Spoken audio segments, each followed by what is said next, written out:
والصلاة والسلام على سيد الأنبياء والمرسلين وعلى آله وأصحابه أجمعين أما بعد فأعوذ بالله من الشيطان الرجيم بسم الله الرحمن الرحيم والله يحب المطهرين صدق الله مولانا العظيم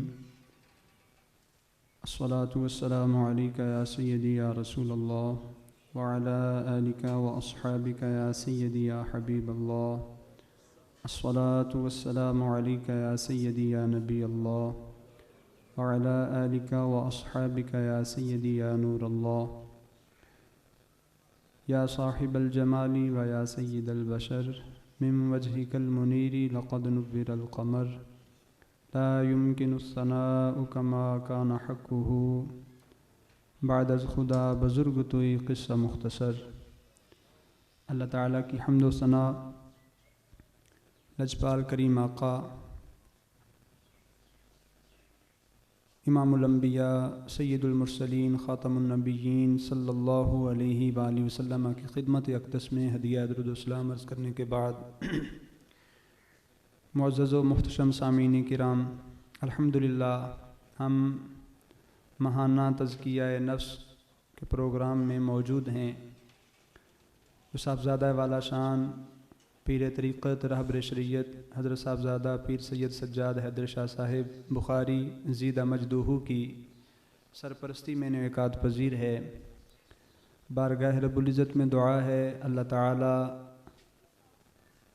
حضور پیر جی کا فیضان اور آستان شریف کا فیضان مجھے آپ سب کو روحانی جسمانی طور پر نصیب فرمائے، ہماری نسلوں کے اندر یہ فیضان جاری رہے اور اللہ تعالیٰ اس سچے اور سچے آستانے کے ساتھ ہم سب کو اسی طرح وابستگی نصیب فرمائے۔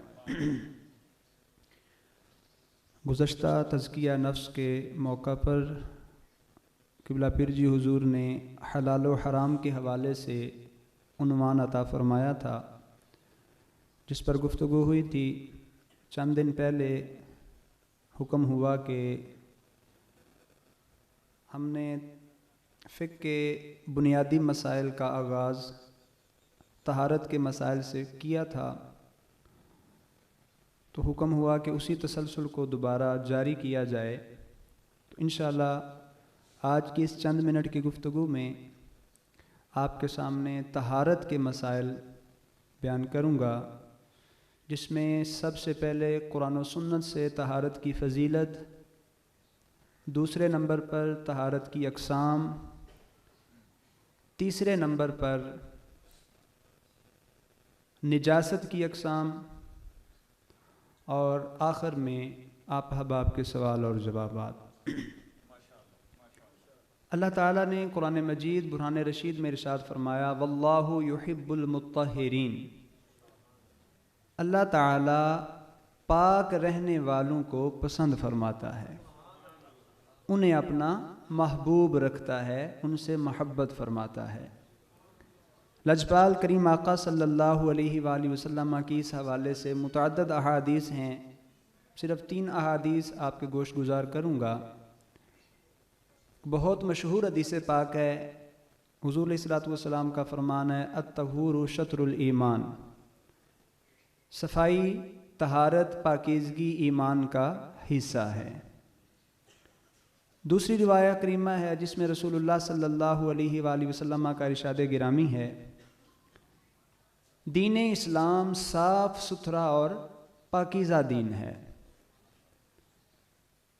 فرمایا تم بھی صفائی اور پاکیزگی حاصل کیا کرو کیونکہ جنت میں وہی جائیں گے جو صاف ستھرا اور پاکیزہ رہتے ہیں۔ دین اسلام صاف ستھرا اور پاکیزہ دین ہے، تم بھی طہارت اور صفائی اختیار کیا کرو کیونکہ جنت میں جانے والے کون سے لوگ ہوں گے جو طہارت اور پاکیزگی اور صفائی کو اختیار کرتے ہیں۔ تیسری حدیث پاک رسول اللہ صلی اللہ علیہ وسلم نے ارشاد فرمایا جو چیز تمہیں مل جائے اسی چیز کے ساتھ صفائی اور ستھرائی حاصل کرو، جو چیز بھی میسر آ جائے اس کی آگے فقہا نے وضاحت کی ہوئی ہے کہ کس کس چیز کے ساتھ ہم پاکی حاصل کر سکتے ہیں۔ تو حدیث پاک میں فرمایا جو چیز تمہیں میسر ہو اس سے صفائی حاصل کرو، کہ اللہ کریم نے دین اسلام کی بنیاد کس پر رکھی ہے؟ طہارت اور پاکیزگی اور صفائی پر رکھی ہے، اور اس میں بھی فرمایا کہ جنت میں وہی جائیں گے جو صاف اور ستھرے رہتے ہیں۔ تو اللہ تعالیٰ کی محبت اور اس کے محبوب بننے کا ذریعہ کیا ہے؟ طہارت حاصل کرنا۔ طہارت وہ چیز ہے جو ایمان کا حصہ ہے، اور طہارت وہ چیز ہے جو اسلام کی بنیادوں میں سے ہے، اور طہارت ہی وہ چیز ہے جو انسان کو جنت میں لے کے جائے گی۔ اب سوال یہ ہے، میں اپنی دوسری گفتگو کی طرف آ رہا ہوں، طہارت کی اقسام کتنی ہیں، کون کون سی ہیں؟ علماء نے فرمایا کہ طہارت کی دو قسمیں ہیں، طہارت صغریٰ اور طہارت کبریٰ۔ یہ طہارت کی دو قسمیں ہیں۔ طہارت صغریٰ سے کیا مراد ہے؟ آدمی بے وضو ہو، وضو کر لے، اسے طہارت صغریٰ حاصل ہو گئی۔ اور طہارت کبریٰ کیا ہے؟ آدمی پر غسل واجب ہوا، غسل کر لے، اسے طہارت کبریٰ حاصل ہو جائے گی۔ تو وضو یہ طہارت صغریٰ ہے، اور غسل یہ طہارت کبریٰ ہے۔ اسی کے ضمن میں ایک سوال یہ بھی ہے کہ ایک انسان جو کلمہ اسلام پڑھ کے دائرہ اسلام میں داخل ہو چکا اور عمر کے اس حصے میں ہے جس پر احکام شرع لاگو ہوتے ہیں، جیسے اس پر نماز فرض ہے، روزہ فرض ہے، صاحب استطاعت ہے، حج فرض ہے، صاحب استطاعت ہے، اس پر زکوٰۃ فرض ہے، تو کلمہ اسلام پڑھنے کے بعد عبادات اس پر لاگو ہیں۔ اب طہارت کے باب کے اندر اس شخص کے لیے کس قدر احکام کو سیکھنا ضروری ہے؟ اگر وہ نہیں سیکھتا تو گناہ گار رہے گا۔ اس کے لیے کتنے احکام طہارت کے متعلق سیکھنا جو ہے یہ ضروری ہیں؟ تو علماء نے فرمایا ہر وہ شخص جو عاقل ہے، بالغ ہے، مسلمان ہے، اس پر طہارت کے اتنے احکام سیکھنا فرض عین ہے جتنے احکام سیکھنے کے بغیر اس کی نماز درست نہیں ہوتی۔ طہارت سے متعلق وہ احکام جن کو سیکھے بغیر آدمی کی نماز درست نہیں ہوتی، ان احکامات کو سیکھنا انسان پر فرض ہے، لازم ہے۔ اگر وہ نہیں سیکھتا تو گناہ گار ہوگا۔ اب اسی ضمن میں ایک یہ بھی سوال ہے اور بڑا اہم سوال ہے، طہارت کے بغیر اگر کوئی شخص نماز پڑھتا ہے اس کا کیا حکم؟ احباب کو دیکھا بھی گیا، اس پر باقاعدہ لطائف بنے ہوئے ہیں، اللہ تعالیٰ معاف فرمائے، دین کا استہزاء اور مذاق اڑایا جاتا ہے۔ تو اگر کوئی شخص بغیر طہارت کے، بغیر وضو کے نماز پڑھ لیتا ہے، اس کا حکم کیا ہوگا؟ تو یاد رکھیں، ایسا شخص جو بلا عذر، بغیر کسی وجہ کے دین کو ہلکا سمجھتے ہوئے، استہزاءً مذاق اڑاتے ہوئے، خفیف سمجھتے ہوئے بغیر طہارت کے نماز پڑھ لے اور یہ سمجھتا پھرے کہ ایسے بھی نماز ہو جاتی ہے، طہارت کو اہمیت نہ دے اور حکم شرعی پر عمل نہ کرے، اس کو خفیف سمجھے، ہلکا سمجھے، تو علماء نے فرمایا کہ ایسا سمجھنا یہ کفر ہے۔ تو اس کی اہمیت کا آپ اندازہ لگا سکتے ہیں کہ نماز کے باب میں طہارت کس قدر ضروری ہے۔ اب میں صرف جو 3 پوائنٹ آپ کے سامنے رکھے انہی پر گفتگو کروں گا۔ آج ہمارے معزز اسکالر مولانا فاروق طاہر صاحب، میں پورا نام سے بھی واقف نہیں ہوں، طاہر فاروق صاحب، وہ باقاعدہ پیر جی حضور کا حکم ہے کہ وہ نماز کی شرائط، ارکان وغیرہ اس پر تفصیل سے گفتگو کریں گے۔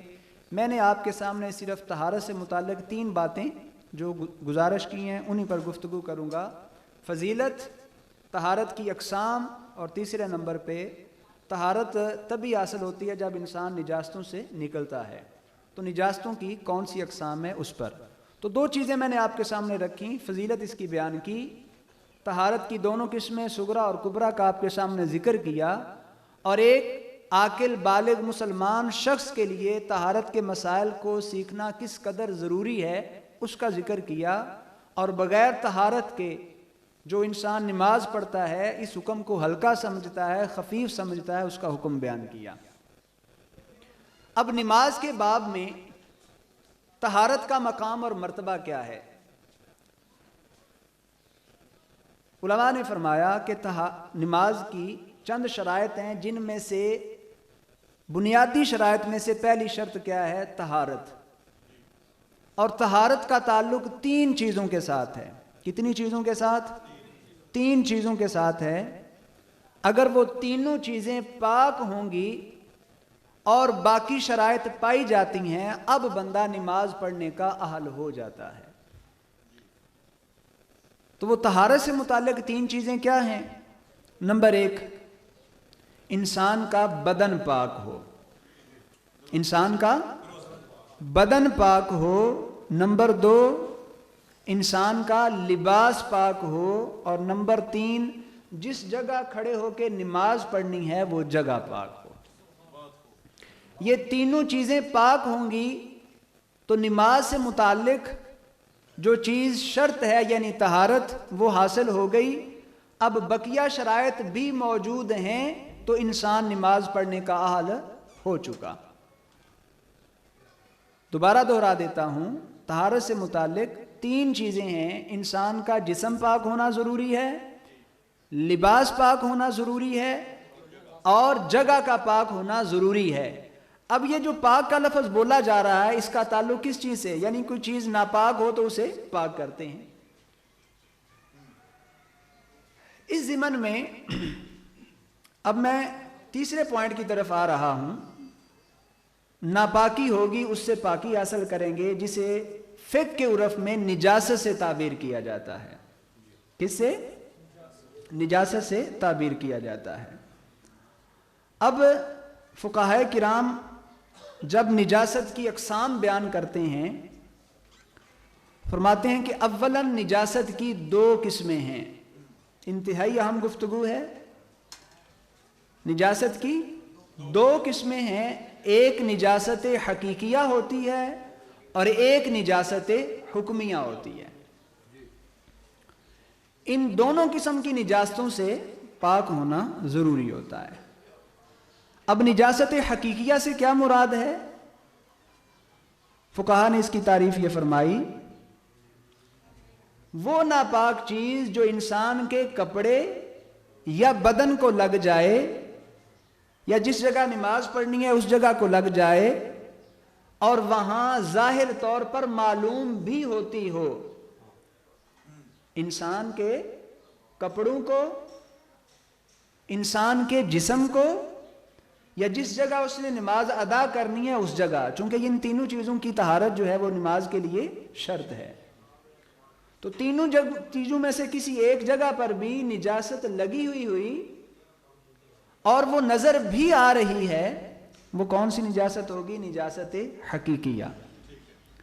مثال کے طور پہ پخانہ ہے، لید وغیرہ ہے، آدمی کے کپڑوں پر لگ گئی یا جسم پر لگ گئی، یا جس جگہ اس نے نماز پڑھنی تھی وہاں لگی ہوئی ہے، تو اس نجاست کو ہم کہیں گے کہ یہ نجاست حقیقیہ ہے۔ اس کا حکم کیا ہے اس میں بھی بات کرتا ہوں۔ دوسری قسم ہے نجاست حکمیہ۔ نجاست حکمیہ کی فقہائے کرام نے تعریف یہ فرمائی، وہ نجاست جو نظر نہیں آتی، وہ نجاست جو نظر نہیں آتی، شریعت نے صرف اس کی ناپاکی کا حکم لگا دیا ہے۔ وہ ہمیں نظر آنکھوں سے نہیں آتی، وہ غیر مرئیہ ہے، نظر نہیں آتی، آنکھوں سے دکھائی نہیں دیتی، لیکن شریعت نے کیا کہا کہ جب وہ کیفیت پائی جائے تو ہم کیا حکم لگائیں گے؟ نجاست۔ تو نجاست حکمیہ ہمیں آنکھ سے نظر نہیں آتی، لیکن شریعت نے اس کی ناپاکی کا حکم جاری کر دیا۔ اب اس کی مثال کیا ہو سکتی ہے؟ فقہا نے فرمایا جیسے آدمی بے وضو ہو جائے، آدمی بے وضو ہو، وضو تھا بے وضو، وضو ٹوٹ گیا کسی بھی سبب سے، جو وضو کے نواقضات ہیں ان میں سے کوئی پائے گا، بے وضو ہے، ظاہری طور پر کوئی نجاست نظر نہیں آ رہی، لیکن شریعت نے کیا کہا؟ اب یہ بندہ نماز نہیں پڑھ سکتا، تو یہ نجاست حکمیہ ہے۔ اب یہ نجاست کی دو قسمیں حقیقیہ اور حکمیہ آپ کے سامنے آ گئیں۔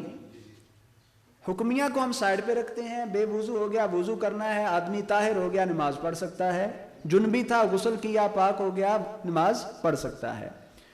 آ جاتے ہیں جو پہلی قسم تھی نجاست حقیقیہ، اس کو سمجھنے کی ضرورت ہے۔ اس کی پھر آگے دو قسمیں ہیں، نجاست حقیقیہ کی آگے پھر دو قسمیں ہیں، ان میں سے ایک قسم کو کہتے ہیں نجاست غلیظہ اور دوسری قسم کو کہتے ہیں نجاست خفیفہ۔ نجاست غلیظہ اور دوسری ہے نجاست خفیفہ۔ فقہائے کرام علیہم رضوان نے اس کی تعریف یہ فرمائی، نجاست غلیظہ کون سی نجاست ہوتی ہے؟ جس کے بارے میں نص وارد ہو کہ یہ چیز نجس ہے اور اس کے مخالف کوئی اور نص نہ آئی ہوئی ہو، یعنی قرآن پاک کی آیت یا رسول اللہ صلی اللہ علیہ وسلم کا کوئی فرمان جس چیز کی نجاست اور ناپاکی کے بارے میں وارد ہوا اور اس کے مخالف یا متضاد کوئی فرمان نہیں آیا جو اس پہلے حکم کو ختم کر دے، وہ نجاست حقیقیہ کہلائے گی، غلیظہ کہلائے گی۔ حقیقیہ کی پہلی قسم غلیظہ۔ لیکن جس میں کوئی اختلاف کی صورتحال پیدا ہو جائے کہ دو قسم کے احکام آ جائیں تو وہ قسم نجاست خفیفہ کہلائے گی۔ اب نجاست غلیظہ کی بھی آگے مثالیں فقہا نے بیان فرمائی ہیں اور نجاست خفیفہ کی بھی مثالیں بیان فرمائی ہیں، بڑے واضح انداز کے اندر دونوں کی تفصیل اور تشریح موجود ہے۔ مثال کے طور پہ آدمی کا پخانہ ہے، گدھے کی لید وغیرہ ہے، اسی طرح گوبر وغیرہ، یہ نجاست غلیظہ۔ خون ہے، شراب ہے، یہ نجاست غلیظہ ہیں۔ وہ جانور جن کا گوشت کھایا جاتا ہے جیسے گائے ہے، بھینس ہے، بھیڑ ہے، بکری ہے، ان کا جو پیشاب ہے، پخانہ نہیں، ان کا جو پیشاب ہے جسے ہم اپنے گروہ میں چھوٹا پیشاب کہتے ہیں، یہ نجاست خفیفہ ہے۔ وہ پرندے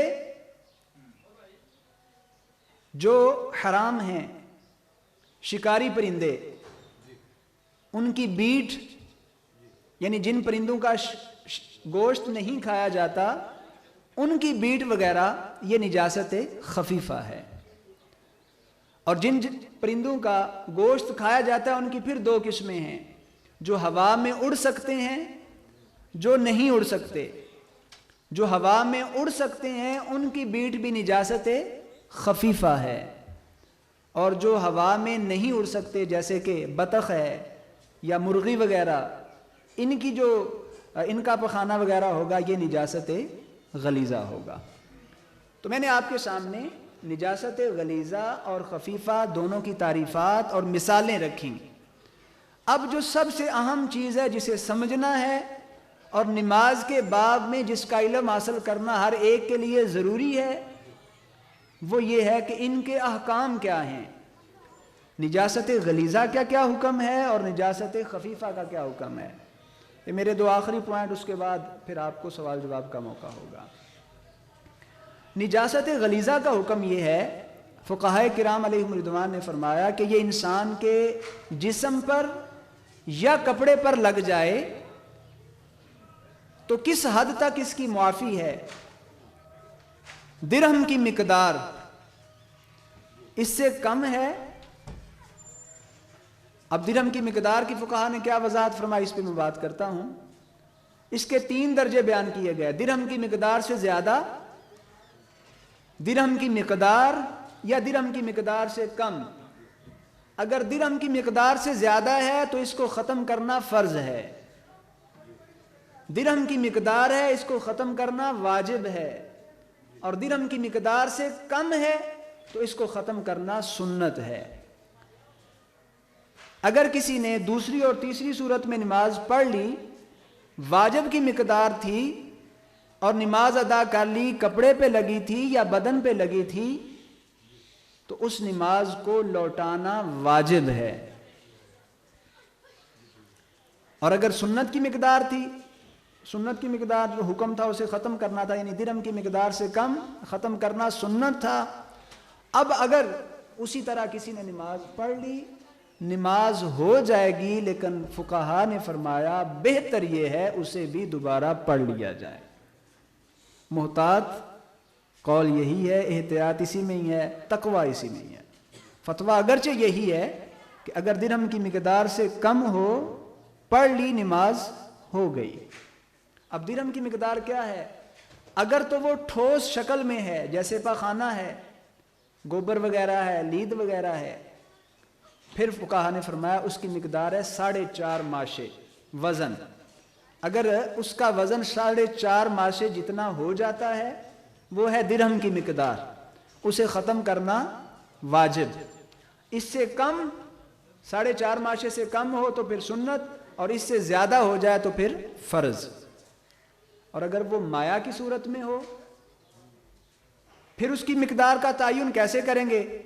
یہ ہتھیلی کو سیدھا رکھا، سیدھا رکھنے کے بعد آپ ہتھیلی کے اوپر پانی ڈالیں، کوئی بھی مایا چیز، یہ بالکل سیدھی ہتھیلی، اپنے آپ جتنا پانی یا وہ مایا چیز ہتھیلی پر رک جائے اور جتنی جگہ کو وہ گھیرے، اسے درہم کی مقدار تصور کر لیا جائے گا۔ بات کی وضاحت ہوگی؟ آپ نے ہتھیلی سیدھی رکھی، اس کے اوپر کوئی مایا چیز ڈالی، جیسے ابھی پانی پاس ہو، پانی ڈالیں، جتنے حصے پہ وہ پانی ٹھہر گیا اتنا حصہ کیا سمجھ لیا جائے گا؟ درہم کی مقدار۔ اب اگر بدن پر اتنے حصے پہ نجاست غلیظہ لگی ہے، کپڑے پہ لگی ہے، جس جگہ نماز پڑھ رہے ہیں وہاں پہ، تو پھر اس کو ختم کرنا واجب تھا، نہیں ختم کیا نماز نہیں ہوگی، اسے دوبارہ پڑھنا واجب ہوگا۔ اور اگر اس سے بڑھ گئی ہے، فرض تھا، پھر سرے سے ہی معاملہ ختم ہو گیا۔ اور اگر اس سے کم مقدار میں ہو، پھر سنت تھا ختم کرنا۔ اب اگر کسی نے اس طرح نماز پڑھ لی تو نماز ہو جائے گی، لیکن بہتر یہ ہے کہ اسے ختم کر کے دوبارہ نماز ادا کرے۔ یہ میں نے آپ کے سامنے نجاست غلیظہ کا حکم رکھا۔ اب نجاست خفیفہ کا کیا حکم ہے؟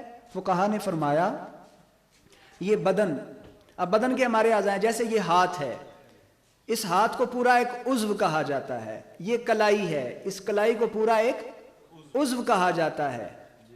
اسی طرح یہ چہرہ ہے، چہرہ پورا ایک عضو ہے، پاؤں پورا ایک عضو ہے۔ کسی بھی عضو پر چوتھائی حصے پر اگر نجاست خفیفہ لگی ہوئی ہو، چوتھائی حصے سے کم، اتنی مقدار کی معافی ہے۔ اس ہاتھ کے آپ 4 حصے کر لیں، اور اگر چوتھے حصے کو فرض کریں، یہ ایک حصہ ہو گیا، یہ دوسرا حصہ، یہ تیسرا حصہ، یہ چوتھا، اگر چوتھے حصے سے کم مقدار نجاست خفیفہ لگی ہوئی ہے، فتوے کے اعتبار سے یہ ہے معافی، آدمی نماز پڑھے گا، نماز ہو جائے گی۔ لیکن اس میں بھی بہتر تقویٰ کیا ہے؟ اسے ختم کرے پھر نماز پڑھے۔ یہی صورتحال کپڑے کی ہے، جیسے یہاں سے لے کے یہ بازو پورا، اس کو ایک حصہ مانا جائے گا قمیض کا، تو اس میں بھی چوتھا حصہ آپ دیکھ لیں، اور چوتھے حصے کے حساب سے اگر نجاست خفیفہ لگتی ہے تو اس کی معافی، اور اگر چوتھا حصہ پورا ہو جاتا ہے، اس سے زیادہ ہو جاتا ہے، تو پھر نماز نہیں ہوگی۔ میں نے آپ کے سامنے اجمالاً طہارت سے متعلق، جو کہ نماز کی بنیادی شرط ہے، 3 پہلو رکھے: جسم کا پاک ہونا، جگہ کا پاک ہونا، اور لباس کا پاک ہونا۔ میری گفتگو مکمل ہوئی۔ میری گفتگو سے متعلق یا کوئی اور جنرل سوال آپ کے ذہنوں میں ہو تو آپ پوچھ سکتے ہیں۔ اللہ تعالیٰ کی بارگاہ میں دعا ہے اللہ تعالیٰ ہمیں احکام شرعیہ کو سیکھ کر ان کے مطابق زندگیاں بسر کرنے کی توفیق عطا۔ وعلیکم السلام۔ اگر بندہ ضبط عبادت کرتا ہو، والدہ بات مارے اس دوران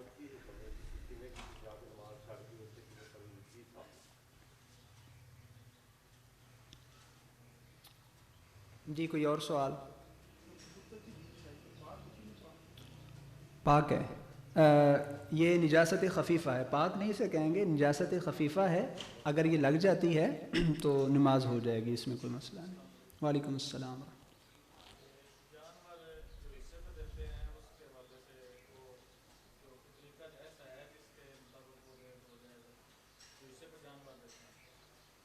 جی بالکل ہے، ہمارے عرف میں جانوروں کو حصے پہ دینے کا ایک رواج عام ہے، اور میری معلومات کے مطابق جو رواج چل رہا ہے یہ شرعی طور پر جائز نہیں ہے۔ ہوتا کیا ہے، ایک شخص جانور خریدتا ہے، خرید کر کسی بھی ذمہ دار کو، اپنے دوست کو، کسی بھی جاننے والے کو دے دیتا ہے، جانور اس کا، آگے اس پہ خرچہ دوسرے شخص نے کرنا ہے، اور ہوتا کیا ہے جی، اس سے جو آگے پیداوار ہوگی وہ آدھی آدھی، یہ شرعاً جائز نہیں۔ یہ میں نے ناجائز صورت جو چل رہی ہے، مروج ہے، اس کا ذکر کیا۔ اسی کو اگر جائز کرنا ہے تو کیا طریقہ ہے؟ اس کے کئی طریقے ہیں۔ پہلا طریقہ، اسی جانور میں شراکت کر لی جائے۔ جس شخص کو آپ دے رہے ہیں جانور، آدھے پیسے وہ ڈال دے، آدھے پیسے آپ کے، اب اس جانور میں دونوں لوگ شریک ہو گئے، اب وہ جو پرورش کرے گا، اس سے جو بھی آگے افزائش ہوگی، اس میں دونوں اسی طریقے کے ساتھ آپس میں تقسیم کر سکتے ہیں، دونوں کا حصہ ہو سکتا ہے۔ دوسرا طریقہ یہ ہے، آپ نے جس شخص کو جانور دیا ہے اس سے یہ طے نہ کیا جائے کہ اس کی جو آگے نسل ہوگی اسے ہم آدھا آدھا کریں گے، جانور وہی پالتا رہے، آپ اسے ماہانہ اخراجات دیتے رہیں۔ اور اخراجات کی پھر دو صورتیں ہیں، ایک تو وہ جو اس کی محنت ہے وہ دیں، اور دوسرا وہ جو اس جانور پہ خرچہ ہوگا، اس کے چارے وغیرہ کا، اس کے دانے وغیرہ کا جو بھی خرچہ ہوگا، خرچ کا حساب الگ سے ہو، اور باقی جو اوپر وہ محنت کر رہا ہے، اجرت جو ہے وہ اس کی الگ سے ہو۔ یہ صورت بھی جائز ہے۔ ہمارے ہاں جو مروجہ صورت ہے وہ جائز نہیں ہے، اسے درست کیا جائے۔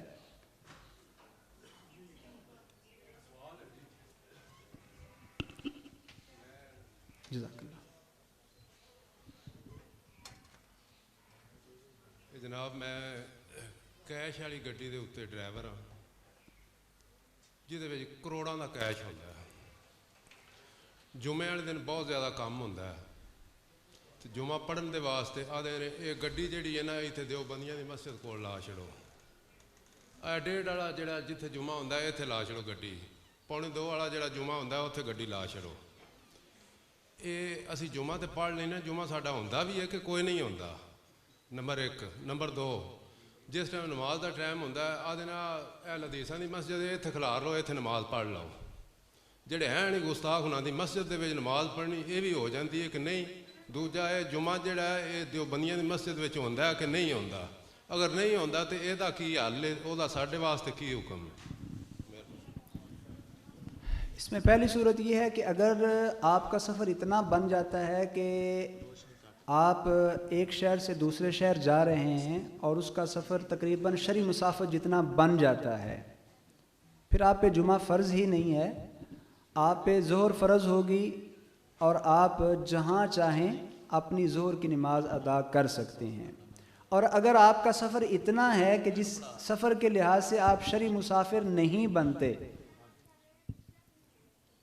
اور آپ کسی شہر کے اندر موجود ہیں جہاں آپ پر جمعہ فرض ہے، تو ضمناً آپ نے خود ہی جواب بھی دیا ہے کہ ان کے بارے میں واضح طور پر ہمارے مفتیان کرام کا فتویٰ موجود ہے کہ کسی بھی بد مذہب کے پیچھے ہماری کوئی بھی نماز نہیں ہوتی، لہذا آپ اپنا جمعہ ضائع نہ کریں، اپنی نماز ضائع نہ کریں، اس مسجد کو تلاش کریں جہاں صحیح العقیدہ شخص امامت کے فرائض انجام دے رہا ہو، اسی کے پیچھے جمعہ ادا کریں، اسی کے پیچھے نماز پڑھیں۔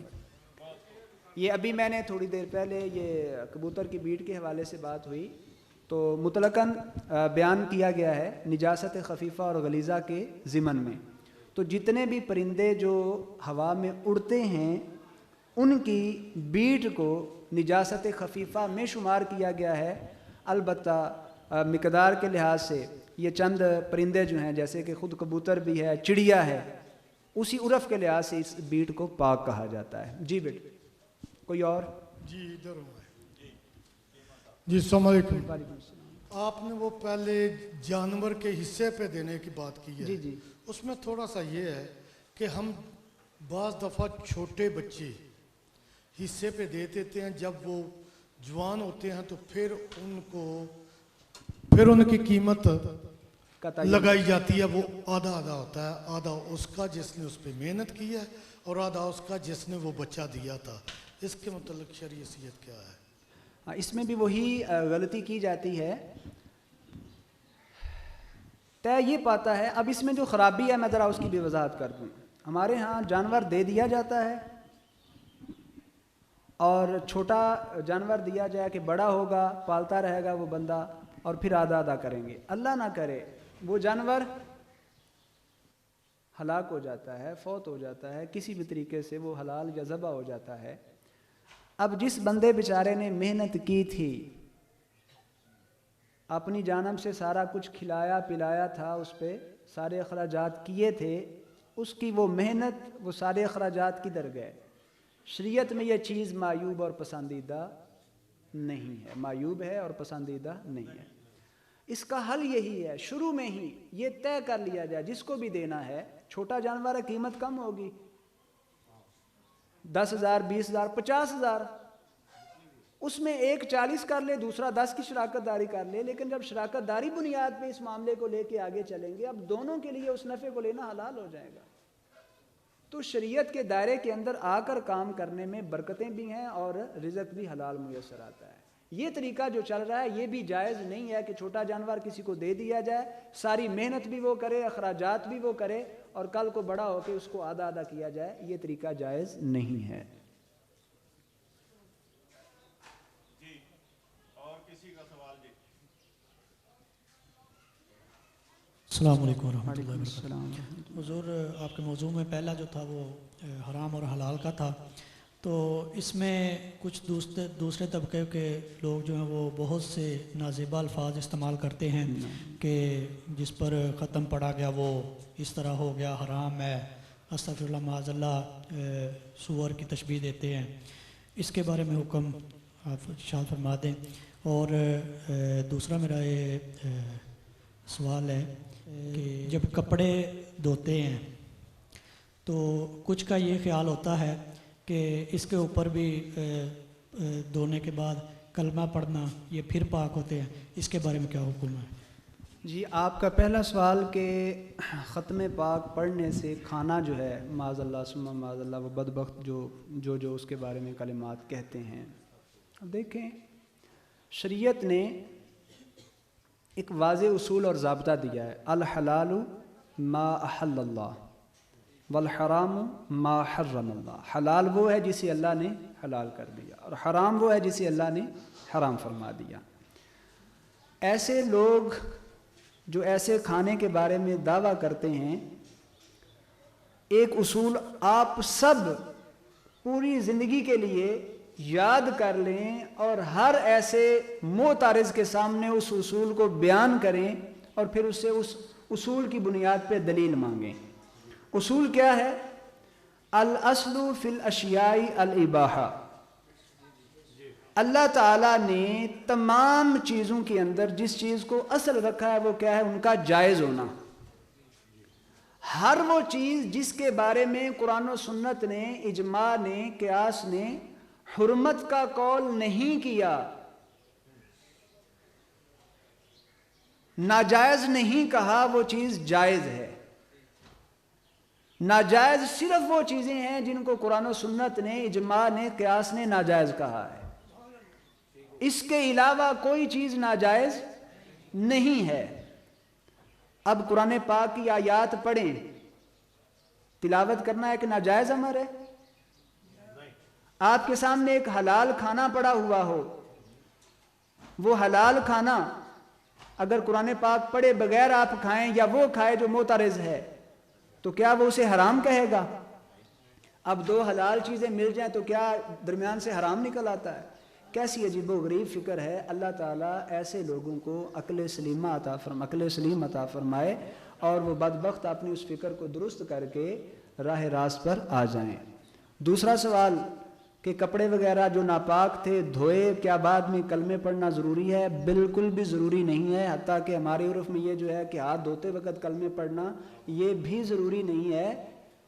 اس کے بغیر اللہ تعالیٰ نے خود پانی کے اندر یہ تاثیر رکھی ہے کہ وہ مطہر ہے. مائے مطلق کی اپنی تاثیر کیا ہے کہ وہ کیا ہے؟ پاک کرنے والا ہے، پاکی دینے والا ہے. لہٰذا شرائط کے مطابق جب کپڑے کو پاک کر لیا گیا پانی کے ساتھ تو الگ سے کلمے پڑھنے کی قطعاً ضرورت نہیں ہے. جی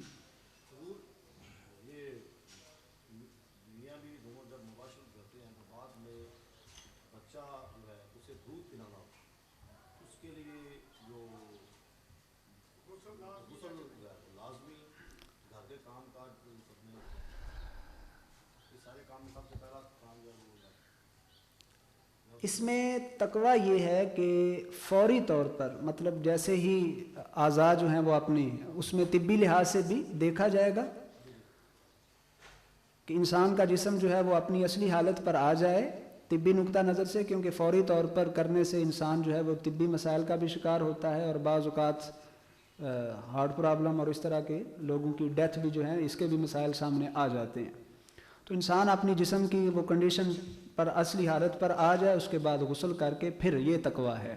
اور اگر بچہ جو ہے وہ اسی حالت میں دودھ مانگتا ہے، خاتون جو ہے وہ دودھ پلا سکتی ہے، ممانعت نہیں، ناجائز نہیں، حرام نہیں ہے. اللہ تعالیٰ مجھے اور آپ سب کو مسائل شریعہ سیکھ کر ان کے مطابق زندگیاں بسر کرنے کی توفیق عطا فرمائے. آمین. وما علیہ الا البلاغ.